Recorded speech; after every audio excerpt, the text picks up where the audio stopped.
We all have a story that's unique. And today we're going to welcome into our studio the amazing Steffen Kaplan. He is a former supervising editor at the New York Times, a social media and visual strategist, and a live stream producer with Spin It Social. Don't go away. We will be back with some more on Steffen Kaplan.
If you're just joining us, a very warm welcome to the conversation with Brigetti. I'm your host, Brigetti Limbanda from Cape Town in South Africa, and our live stream is made possible by StreamYard and BeLive Media. A special warm welcome to you, our audience on Twitter, Facebook, YouTube, and LinkedIn. This is an audience-centric show, and we are monitoring the comments, so please feel free to say hello in the comments, and if you have a question for our guest, please post that in the comments as well. In today's show, we're going to be talking to the amazing Steffen Kaplan. He uses storytelling to help brands attract audiences and brand ambassadors. He's also the producer of the M&M Show, that's the Lindstrom Marshall Goldsmith show. He is a former photo editor at the New York Times, so he brings a level of visual expertise that most of us can only dream to aspire to have. Top executives look to him for guidance on social media, and he also helps them manage brand-related crises, which is huge. And in the spirit of giving back, Steffen teaches social media at the Fashion Institute of Technology, and he also hosts the Spin It Social live stream. It highlights the journey of photographers amidst their struggles during the pandemic. I'm dying to talk to Steffen, so let's not waste any time and bring him into the show, shall we?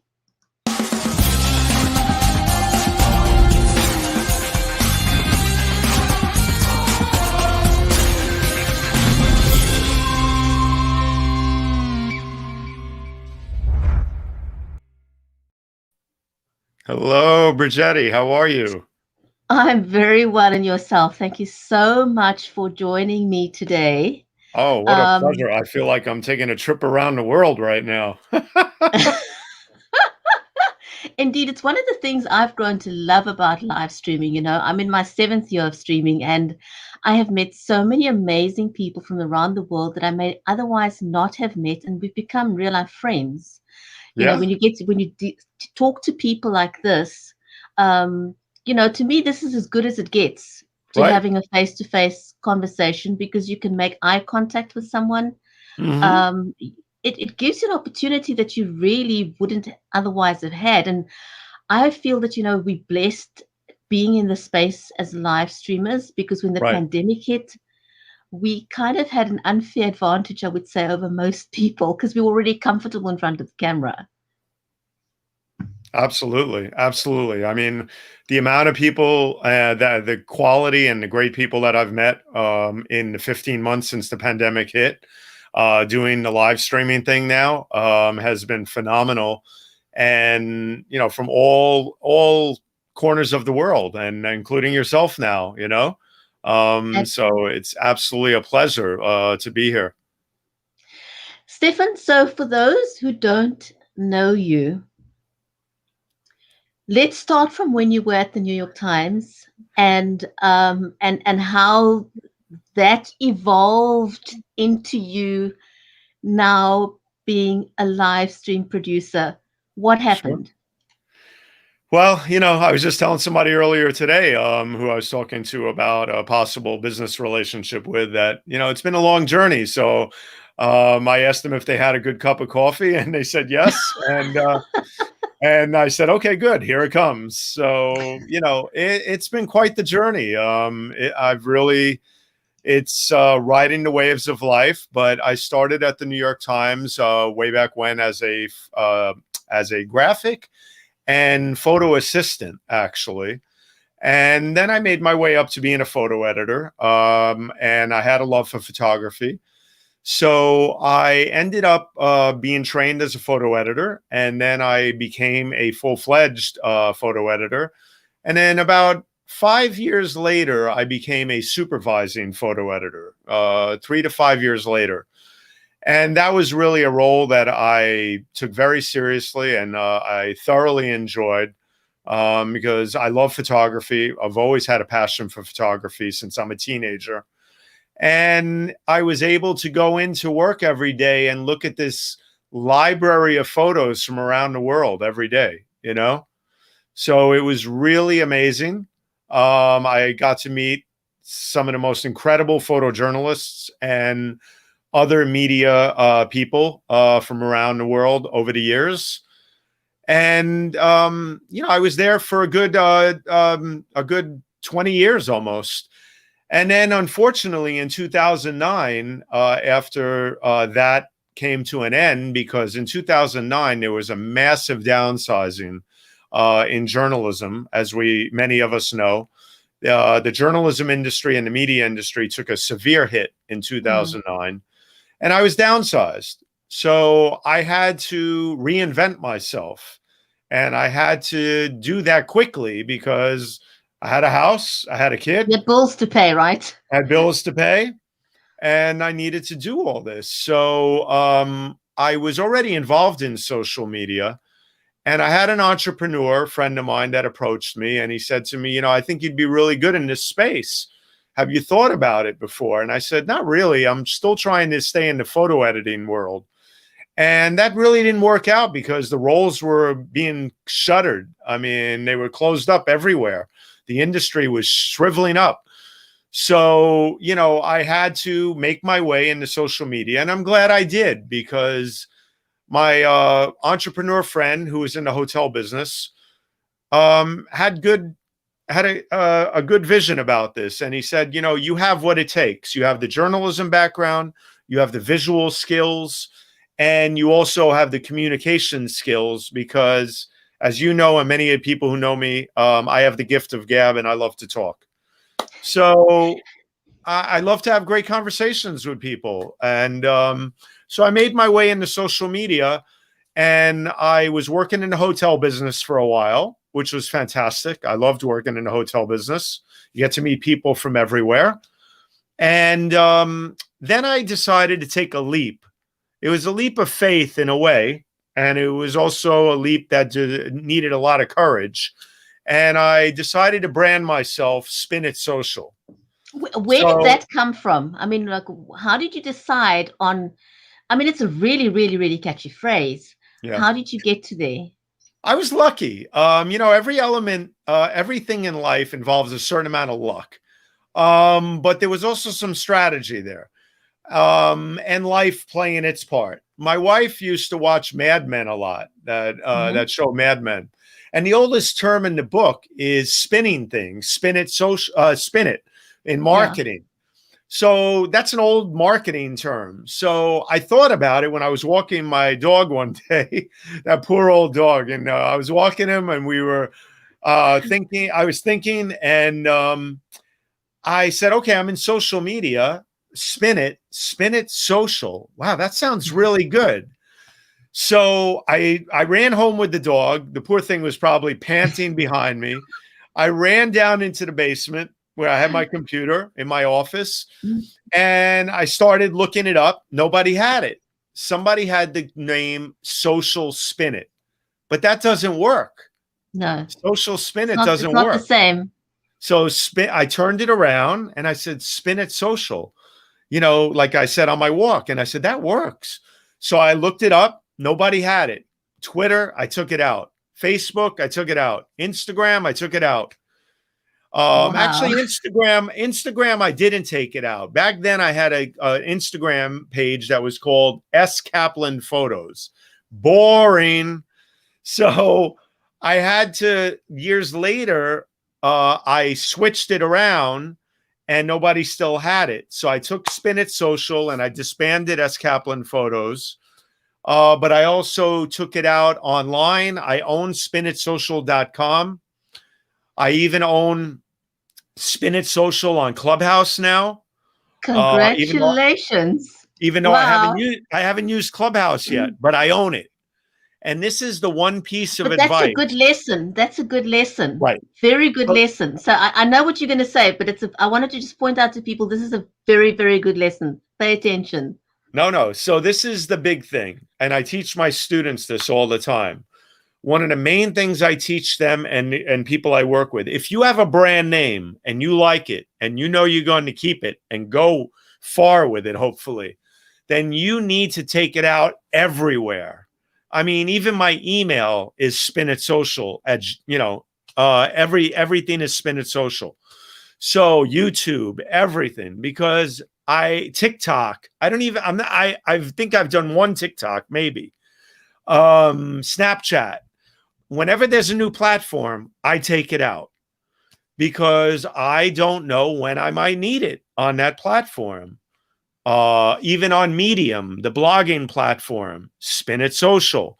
I have 3 blog posts there because I'm a busy guy and I sometimes get caught up in certain platforms at a certain time. And sometimes I'll do other things, but I own it across the board. So that's where things stand with that. To me, that's a great lesson in future-proofing your business. Right. Exactly. Because you'd hate to dominate a particular social platform, and then you grow and expand into another platform, and by the time you've grown into it, someone else has grabbed the name. That's right. And you don't want that happening because then you see people on Twitter and all these things and it happens and, you can't do anything about it. So you have to add a number or you have to add an underscore or whatever it is you have to add or juggle around. I don't want that. I want Spin It Social across the board. So this way, when I tell people a name, they can find it, But anyway, so, I made my way into social media that way, but I've worked with a lot of brands. My first client was the one that launched me. I was very fortunate, thanks to a Brazilian entrepreneur friend of mine named Flavio Masson, who's a brilliant entrepreneur out there. Flavio introduced me to my first little client, and I'm making a joke about this because it was a big nonprofit in the States called AARP. And AARP is a juggernaut of a nonprofit. And I was really fortunate to land them as my first client. And they brought me on and I became a social media and visual consultant with them. But I also became a very specialized thing as well. I became an executive coach. And that was really important because I was able to help a lot of executives and academics out there learn how to do social media right. So that gave me a whole new skill set. And then I just, I did that for about 5 or 6 years. Then I became, I got other small clients here and there. Then I became a social media and visual consultant with a charitable foundation that teaches kids about money management. I had the chance to work with Discovery Education in partnership with them and Junior Achievement, both global organizations. And then the pandemic hit. Whoa, what a jolt that was, right? For everybody around the world. A big reality check, I want to ask you for people who don't yet know Spin It Social and yourself, Steffen Kaplan. Mm-hmm. Every single time I see a photograph that you've taken, my jaw drops. My jaw just literally drops. You Oh, thank you. somehow seem to just catch it at the perfect angle. Do you have any examples that you can share with us? Yeah, sure. I can put up my I'd love to see something. I'll put up my Instagram page right now, which I had ready. So Awesome. here's an example of my Instagram feed. Lately, I've been doing a photo a day for Pride Month, and I've been doing a photo a day from my archives of photos dealing with Pride Month. And there's all different photos that I've taken over the years. Here's a little video clip. This is really Yeah. fun. Of he's about to run like a butterfly there. I love that. I love that. And Did you just that's happen to take that footage, or was it did you have that done specifically? no. I get my cameras. I go in for Pride Day, and I walk around for hours on end, and I just look at life, and I just go crazy all day, taking pictures of all these amazing colors and outfits and beautiful people celebrating their life and their pride for the LGBTQ community. It's just absolutely a beautiful thing every year. And I do that with any event or anything I do in life. I just love to walk around and, I look at things the way I look at them. I can never explain it. It's just the way my eyes capture daily life. And let's see. This is actually a classic vintage photo that I took this is one of my very first Oh, photos. wow. This is one of my very first photos as a photographer. That is And it was stunning. from Christopher Street in 1978. And it was a photo of a transgender person who was an amazing look of Marilyn Monroe. And I absolutely loved it. And it's one of my classic photos that I will always cherish. But I walk around and I do all these photos those days. So that's what I've been doing lately for Pride Month. But I also do a lot of other photography, whether it's nature photography. I also, whenever I travel, I take a lot of photos of different things.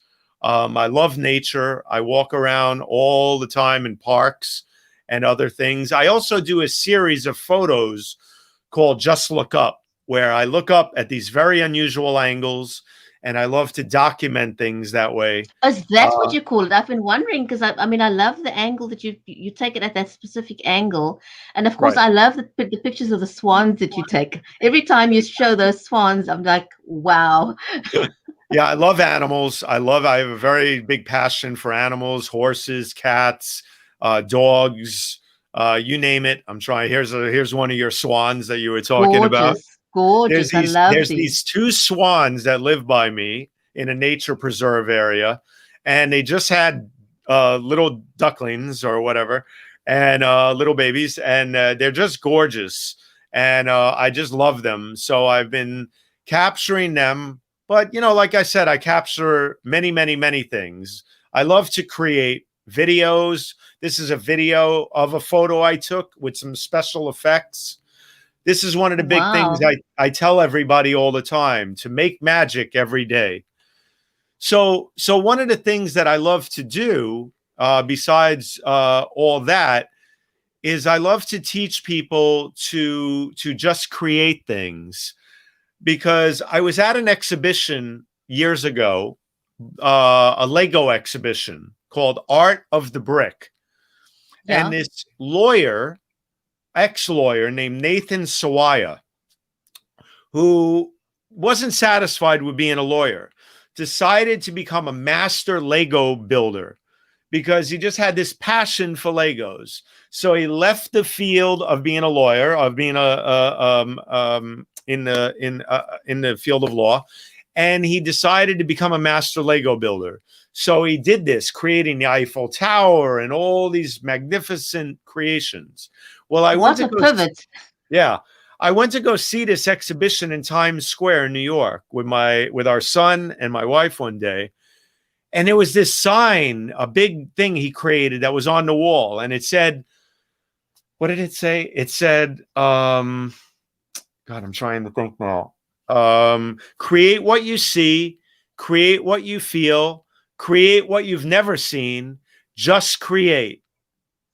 I love that. Just And create. It's yeah, almost as catchy as the just do it just do phrase. it, just create, just so I saw that, just create. And it's, when you see something or experience something in life that just takes over your life and your thought process, those words resonated with me so much that I went out and I just started creating everywhere I go, no matter what I do. Videos, photos. I mean, I always did that, but it took on a whole new dimension because I started looking at things differently. No? So that's what it is often. It's changing our perspective. A lot of times we can look at what happened to us um, at the onset of the pandemic and how it affected us. Right. But if one can find a way of switching your perspective and say, look at what happened for me instead of what to That's me, right. and then just look at how you can pivot. I mean, if you think of your background now as a photographer, and there's lots and lots of photographers out there who are without work. Right. And, but they've got a creative skill. They've got an incredible creative skill. That's right. How has that creative skill translated into you becoming not just a live stream producer? Now, Right. this is something I often like to talk about because people misconstrue the ability to use software and call themselves a live stream producer. Right. There's a difference. So you've used your skill and you've become a great producer. Oh, thank you. Well, I've worked hard at it. I have to say there's two things that happened when the pandemic hit. One was that I realized I needed to upskill and pivot again, because so when I became a social media strategist, I realized that there were going to be 1 million social media people out there, and there were going to be a lot of people in the business. So I weaved Can I ask you to back up there for a second? Sure, absolutely. When you say you're a social media strategist, tell us a little bit, what exactly does that mean? What do you do for people? Sure. So I help people figure out how to use their brand in the best way possible to, of course, draw attention to their brand in the most positive ways, of course. How to create great, well-rounded content, because I'm a firm believer in the secrets to success in social media are 2 or 3 components. One is well-rounded content. 2 is engagement and community building and community management. And 3 is incorporating all these different elements into one great package. You can't have a flat social media presence, but that doesn't mean that you want a social media presence that's also too out there. You want it to be well balanced with what you represent and what it is that you are showing the world. It has to be the right image. Your brand is everything. So everything you do on social media, everything reflects on you, your brand, and if you're a social media and visual strategist like I am, it reflects on brands you work for. So, Stefan, can I just back up right there? Sure, Because sure. what you said there is a very, very important point. What I often see, especially on Twitter, is that people will say, this is my personal account. Yeah.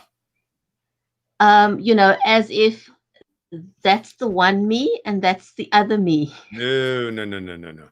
There's no such thing as separate accounts or separate yous out there. It's you, and that's it. So when you're out there, and I was just talking to a big high level executive the other day about that. I was my first time going into Manhattan in a while because of the pandemic.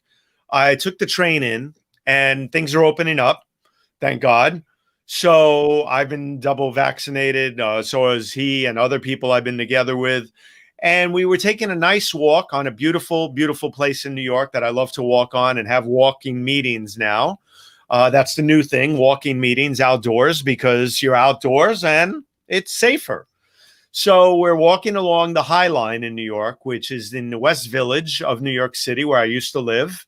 And it's a beautiful park now that they've transformed into this absolutely gorgeous walking park.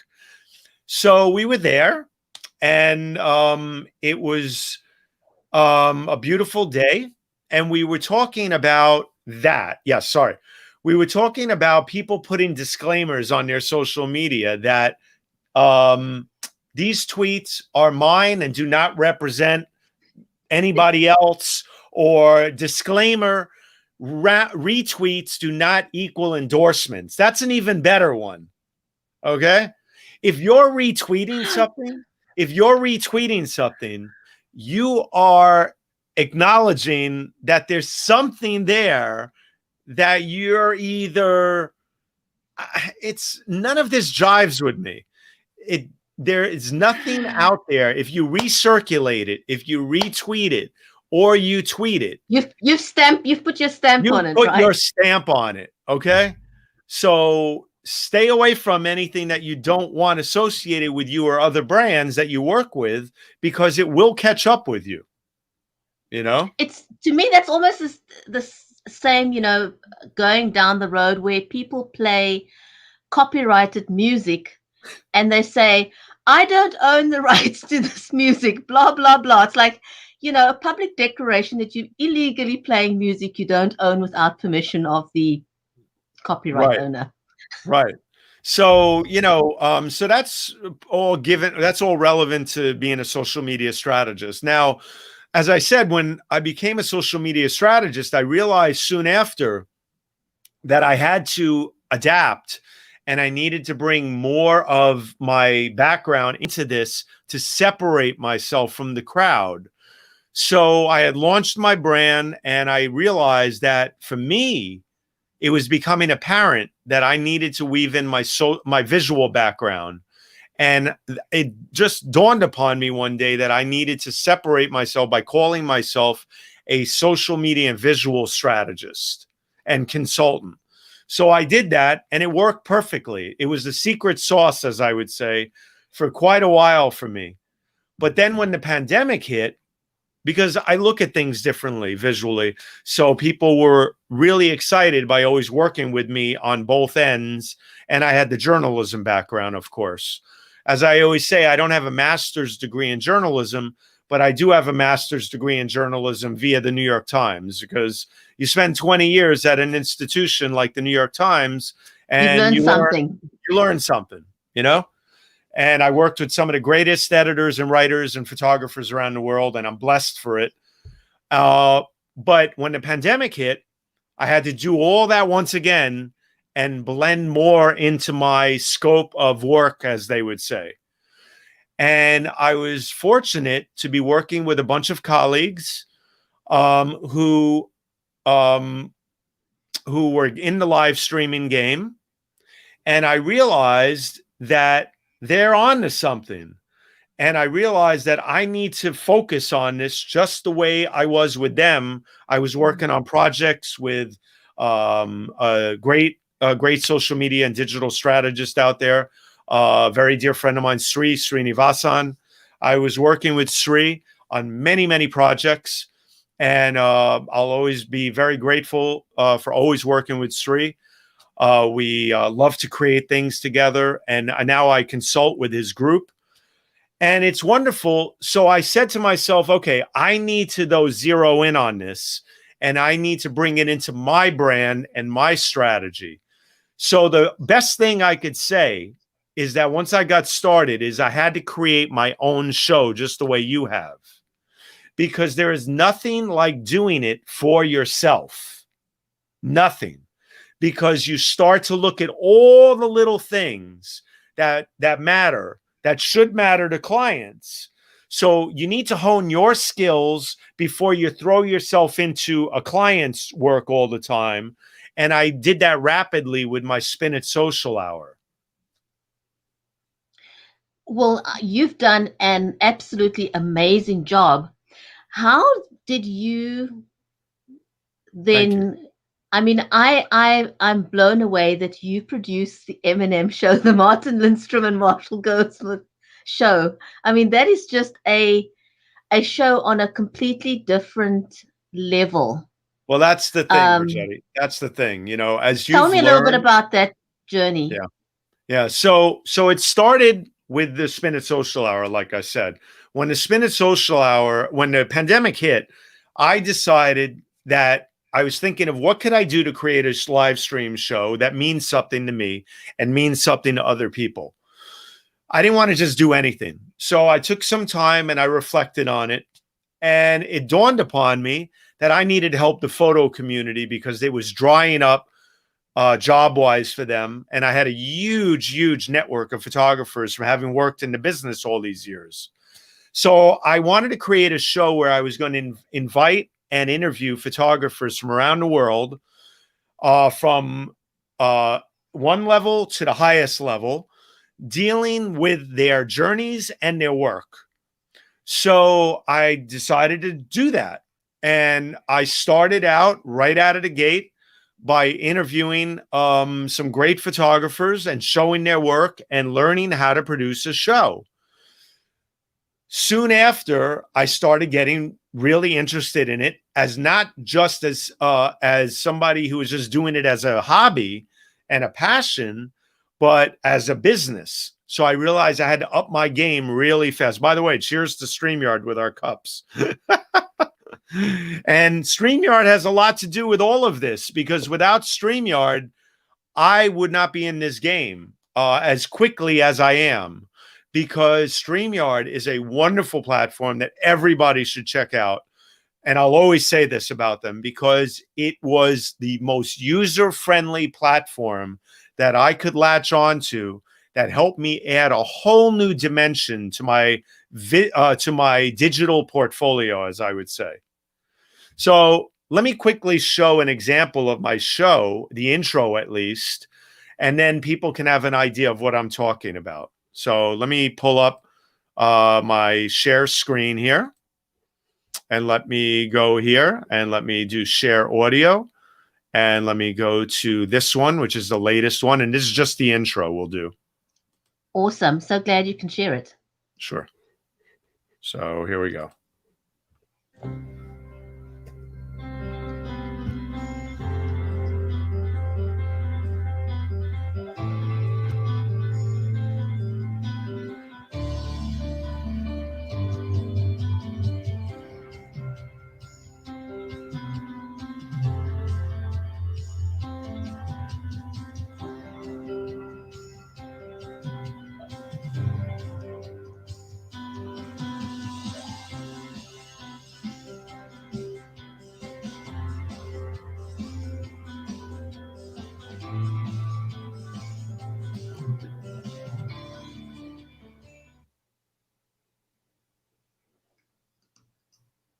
Wow.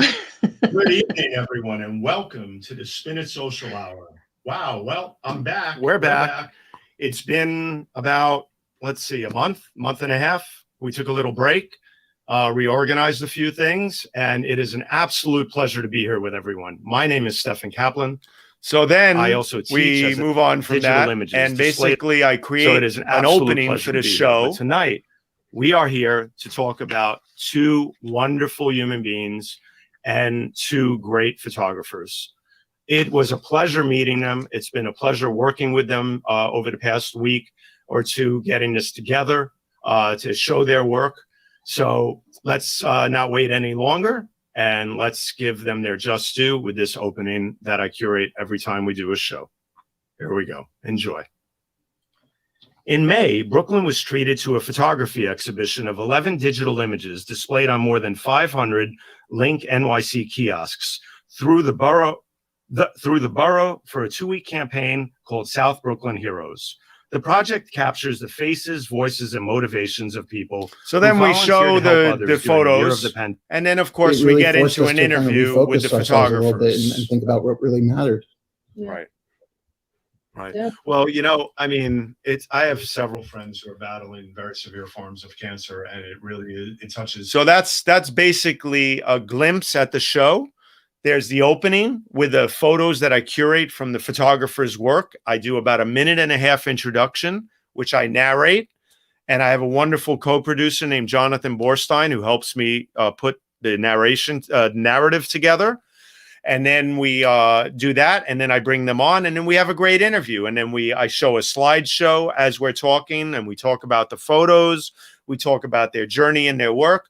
So that's how I created that. Now, along the way, 48 shows later, about 2-3 months ago, I started getting interest and phone calls in what I've been doing. And that's when, I'm sorry, Brigetti, you're muted. Sorry, can I just interrupt you there? What I want to ask you is, so you have developed a run of show, right, which is what you demonstrated just a moment ago. That's right. So for those who don't have that, can you tell us why it's important to have a run of show, sure, as opposed to simply just hitting the go live button and hoping for the best? Absolutely. Absolutely. Well, I mean, it depends on the type of show you do. So let's say this. Let's say you were just doing a show that was not multimedia oriented. It might be a little easier to hit the go live button and just have a conversation. But even then, when you think about it, you have to have a theme to the show. You have to have questions for the guest. So it's best to have those planned out in advance. It makes you more comfortable, but more importantly, it makes the guests very comfortable because you're creating a strategy with the show, a run of show that takes you through the different elements of what it is you want to have a conversation about. So therefore, you're not stuck in the middle of the conversation and you're not like looking like a deer caught in the headlights when maybe the guest doesn't say something, or maybe you had, a lapse in your memory for a second. You always have something to look at. And I usually have it in front of me, the run of show. I now have a separate screen next to me that usually has that next to me in big, bold-faced letters with approximate timestamps next to them. So therefore, I could take a quick peek and see how far behind I am in the conversation. And then there are sometimes conversations where you have to just let it flow and throw the run of show out the window because you want to just have a great conversation. And if it's going well, then enough with the run of show. Go with it. Go with Absolutely. It. Absolutely. And I think, you've got to just sort of see where things go. And sometimes your guests bring up a point that's maybe incredibly of interest to the audience, right, then run with it. If your audience loves that point, run with it and don't worry about, following the run of show because you're already in the process of the show. And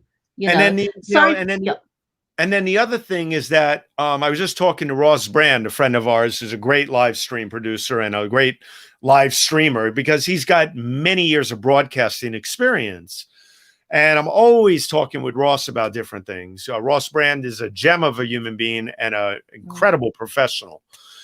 And we were talking about just the other night about people who use who rely too much on the chat in these live streams where they're constantly engaging the audience. Now, you want to engage the audience and you want to get involved that way, but it doesn't mean that you interrupt the flow of the interview either all the time, every 2 minutes, because that makes for a very choppy conversation. And then there's no flow to the dialogue, Absolutely. The reason you want to do that is because you do want to engage the audience, but you also want to remember that people are going to be watching this show on demand after it's live. That's right. And you want to bear that in mind. So what is, are you ruining the experience for people that's watching it on demand? Mm-hmm. Mm-hmm. Um, and the idea with live streaming is also the fact that you can reuse your content. Right. So Right. you don't want to affect the reusability. You put so much time and effort into producing your live That's right. stream. You want to make it count, right? That's right. And that's the thing. That's a very important point that you make, because I quickly learned in the game of live streaming, and I use the game lightly. It's not a game, but it's just, a term that comes up every now and then. But in the big picture of live streaming, replays and then chopping up the broadcasts into sound bites and other things, which I still haven't gotten around to because there's only a certain amount of hours in a day. But I have at times created some sound bites. That is really a great thing to do. And I need to get more into that. But it is time consuming. Now that I have a brand new studio that I've set up with a much faster system and everything else, I think I'll be getting much more into video editing and cutting up the live streams that I do and creating these nuggets that people can listen to, because that's what grabs people's attention on Twitter, on Facebook, and everywhere. And then if they want to watch the whole thing, if they like the nugget, the little sound bite, they'll visit it. They'll go to it if it caught them. And that's why it's important to grab a great little nugget so that people like that. And then they want to visit your channel or your full live stream and sit down with a cup of wine, a cup of coffee, whatever your thing is, and enjoy the show for an hour or whatever it is, Stefan, I just want to quickly jump into the fact that you've recently bought a new computer. Now, a lot of people, when they live stream, there's a lot of reasons why things can go wrong Right. in live stream production. One of Right. it is an inconsistent internet connection where, it can cause choppiness. Yeah. And not having good audio, where there's breaks in the audio. You don't want bad audio, because people sometimes will forgive bad visuals, but they won't forgive bad audio. People will That's immediately right. believe they can't hear you very clearly. But one of the other big things is that people may not realize that you need computing power when you're streaming. So what Yes. difference has it made for you? So I had an old, and I still have it because I use it as my second screen now. I have a 24 because I'm going to work it till it's dead, basically. I have a 24 late 2014 MacBook Pro that I started everything on. I've had it for 2020, 7 years, but it's running on empty. The fan is always buzzing. The computer's on its last legs. So I decided to invest. It's an investment. When you're investing in new equipment, I know it's expensive, but you have to realize that nobody's going to invest in you if you don't, and that's the gospel of it. And so I went out and I bought a new Mac, a Mac Mini with an M1 chip. And I bought a really nice 27-inch high-def Dell monitor, 4K monitor. And I have a pro mic now. I have pro lighting and everything else. I'm still calibrating the lighting for my live streams because of the new monitor and everything. So I'd like it to be better than what it is, but it'll get there. It's pretty good, but it can be better. And I was just speaking to another great tech expert out there. I'm going to be grabbing my professional mirrorless camera that I have. And instead of using my Logitech C920 1080p Pro webcam, I'm going to be upgrading to my Samsung NX1 18 to 50 2.8 lens camera that I have. That's going to be super razor sharp. It's going to be amazing. That is absolutely going to be amazing. You're going to enjoy doing that. I had to find the right tech expert to help me because the Samsung NX1 Pro camera that I have is about 5 years old now, 6 years old now, even though it's a great camera and it's still relevant and really good, but they don't make it anymore. So I have to find the right adapters and this and that and capture cards, all these little gadgets, but it's going to work, I think. But the reason you asked me was about doing all this. And one of the biggest things is bandwidth and your Wi-Fi and Ethernet connections.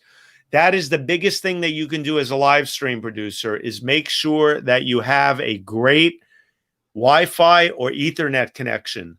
Forget about Wi-Fi even. If you can route your system into the router, if you can have what's called if you can be hardwired, as they call it, and into your system, it will allow you to stream that much better. You'll have faster speed, you'll have better quality, and you'll have less freeze. Absolutely. People underestimate these little nuances that will make a huge difference to the final output.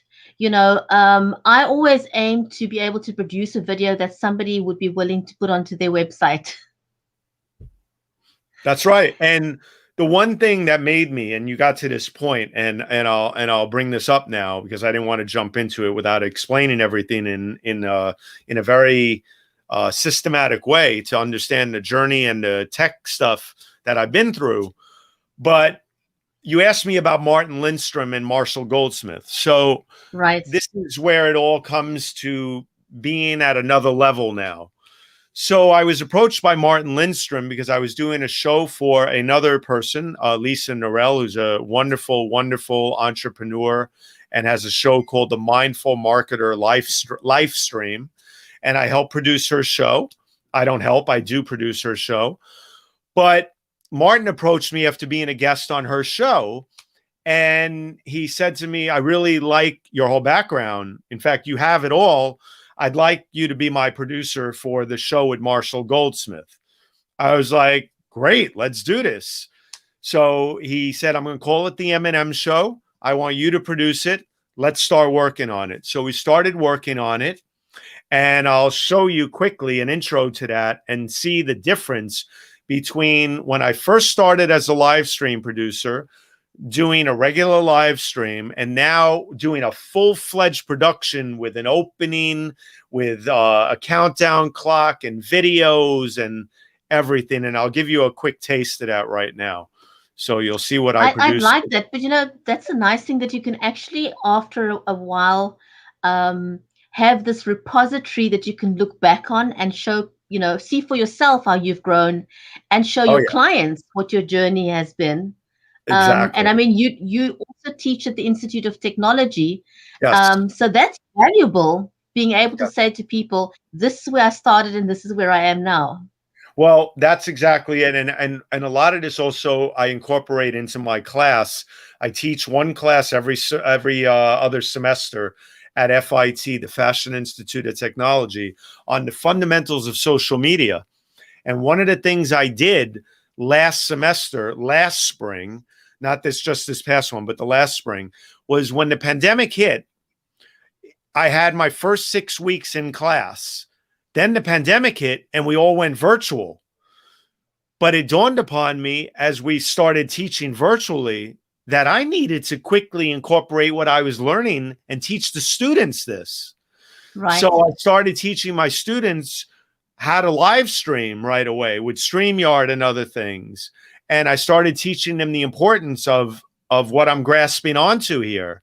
And I just did a full semester again right now. And many of them have thanked me for teaching them live streaming now, because even I am light years ahead of what I was 2 semesters ago compared to where I am now. And a couple of them had said they're going to actually keep doing what they started doing with my class. And I was thrilled because they want to do their own shows now. And that's amazing. So that really, really made me happy, because they realized that I was teaching something very current and very valuable to them, and not just general social media, which is very important. I wanted to teach them how to do social media really well, and teaching is wonderful. I love teaching. I love giving back. But, let me give you a quick glimpse at the difference. Now, my show that I just showed you is the caliber that I'm at now. But if I showed you a very early show that I did from mine, it was you can go to YouTube and find that, folks. But if you look at the very first one with a photographer named Nick Curry, you'll see the difference between my first show and my 48th show.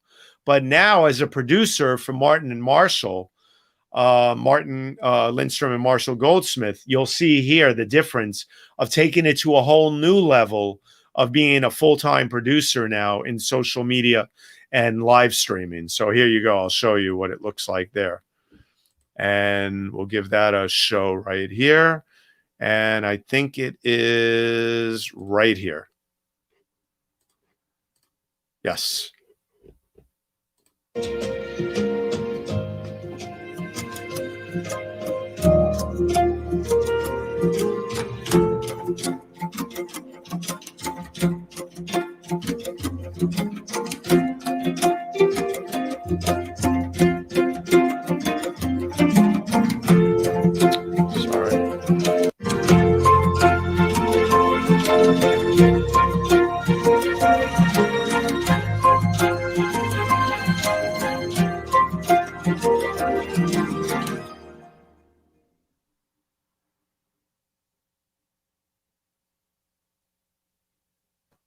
Just as we all thought the answer to sky-high rents, endless flights, and millions of dollars spent on hotels and accommodation was solved by remote work, a recent study from China shows a slightly different picture. So it goes like this, where Martin starts talking, that just by and then we go into a quick intro video. That is, the employee is present. But there's more surprising fact hidden underneath the surface, mind in the world. And the show starts right now.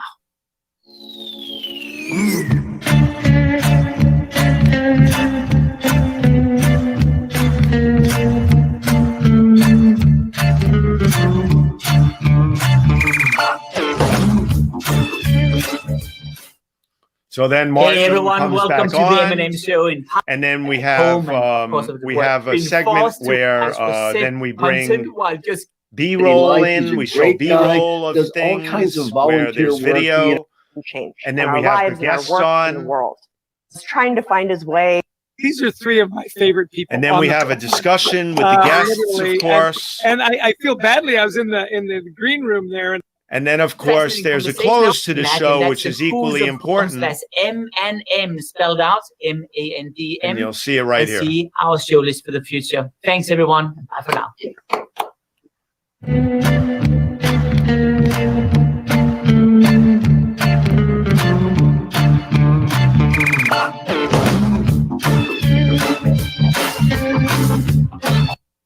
So that is how that is shown. And let me stop the screen. So basically, it starts off, very multimedia oriented. We have what's called B-roll incorporated, where we'll show, before a guest comes on, we'll show a silent clip of them on stage somewhere speaking. If they're a big speaker, for example, at a TEDx or something, Martin will talk about the guest. We'll show them, then we'll take that off. Then the guest comes on. So it's very, very dynamic. There's a lot of different elements to control. Now, I'm doing all that by myself. So there's a lot to keep track of. And then there's engagement with the audience, showing all the tickers and banners below. So it's quite the production. And I'm honored to be doing that with Martin and Marshall, because they're two really, really incredible entrepreneurs and thought leaders. You're muted, I think, Brigetti. Sorry, I've got this thing going on with my throat at the moment. No problem. There's a lot of moving parts that go into live stream production. Right. It's not simply, as I said, hitting the go live button. You've got to know when to hone in on a particular segment or feature a person, and Right. taking guests on and off tickers. Paying attention to comments, Yep. Not just willy-nilly showing comments, but being able to find the comments that are relevant to the conversation, Right. knowing when to bring them in. There's a lot of things. The other thing I find, Brigetti, that's really interesting and really important, and that's why people come to me now, because of my background, and I'm flattered and honored to do that, is because they see that even during a show like that, or any show I excuse me, any show I produce. Excuse me for 1 second. You know, I've also got something terrible going on with my throat, I and don't that's know. why I keep muting myself because That's I'm fine. constantly clearing my throat. Well, you just sent it to me. I'm so sorry. It's okay. It's okay. But the thing is that even when you're doing a show like that, you have to be ready for anything. And here's an example. If you're producing a show and somebody starts talking about something that you can illustrate something with, you have to be ready to jump online and grab that maybe. Like I was doing a show for somebody a couple of weeks ago, and they were talking to one of the guests about somebody that they wanted to illustrate, but they didn't have anything. So I Googled it real quick behind the scenes. I found the website and I shared the screen and I put it up, because that is what's called being dynamic and ready for anything. And you have to learn how to do that. You know, improvise. That's the word I was looking for. You have to look forward to improvising and always taking things to another level creative wise. So having a visual background, I'm always thinking, what can I do to illustrate something? If I can't illustrate it, then I get angry with myself. Yeah. Oh my goodness. Stefan, I can't believe we're at the top of the hour. It's been an absolute pleasure. Any final words before we wrap this up? Maybe just a very quick word on how to manage brand-related crisis, because I think that's a huge, huge thing for a lot of companies, and so many people get it wrong. So I think that would be a nice note for us to end the show on, with some great advice for people. Sure. So I've been fortunate to never have created a crisis. That's number one. Woo. Let me do a quick Hail Mary here and knock on wood and knock on wood at the same time. Never say never, so I'm knocking on a lot of wood. But the thing is that I think one of the two biggest things that come to mind. One is always take the time to sit back, take a deep breath, and think about what it is that's going down, what it is that's transpiring, what it is that's happening. Because sometimes it's such a jarring thing to be in the middle of a crisis. And this goes for life too. If you're driving, you have an accident, road rage, whatever it is, you have to think and reflect for a minute on what's going on, and not let it get the best of you. Figure out the elements involved and then proceed rather quickly, if you have to, towards solving the problem. Do your homework real fast. See what's been said. See what's being said. See what you can show that if there is a problem, why it happened.